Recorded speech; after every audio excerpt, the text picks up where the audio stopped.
Marriage ପରେ ସବୁବେଳେ ଗୋଟିଏ କଥା ମନେ ରଖିଥିବେ, ଯଦି ଆପଣଙ୍କ ଘରେ କେହି ବି ଶାଶୁ ଶ୍ୱଶୁର କେହି ବି ଯଦି ଆପଣଙ୍କର ଶାଶୁଘର ଫ୍ୟାମିଲି ଯଦି କିଛି ଆପଣଙ୍କୁ କିଛି କହିଦିଅନ୍ତି କିମ୍ବା ପାଟି କରିଦିଅନ୍ତି କି ଆଜି ଏମିତି କାହିଁକି ହେଲା, ଆଜି ରୋଷେଇ କାହିଁକି ଏମିତି ହେଲା, ତ ସେଇଟା ଏମିତି କାହିଁକି ହେଲା, XYZ, ତ ସେଇ କଥାକୁ ଆପଣ କେବେ ବି ମାଇଣ୍ଡକୁ ନେବେନି, ମାନେ ଦେହକୁ ନେବେନି।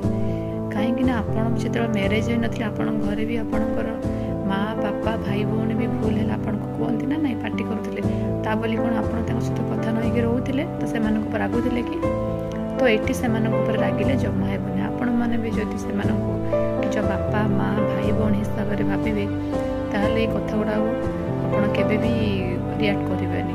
ଏସବୁ କଥାକୁ ଆପଣ ଲାଇଟଲି ନେଇଯାଆନ୍ତୁ, ଠିକ୍ ଅଛି। ଆଉ ଗୋଟିଏ କଥା ହେଲା, ଆପଣଙ୍କ ଶାଶୁଙ୍କୁ କେବେ ବି ଆପଣ ଶାଶୁ ବୋଲି ଭାବିବେନି।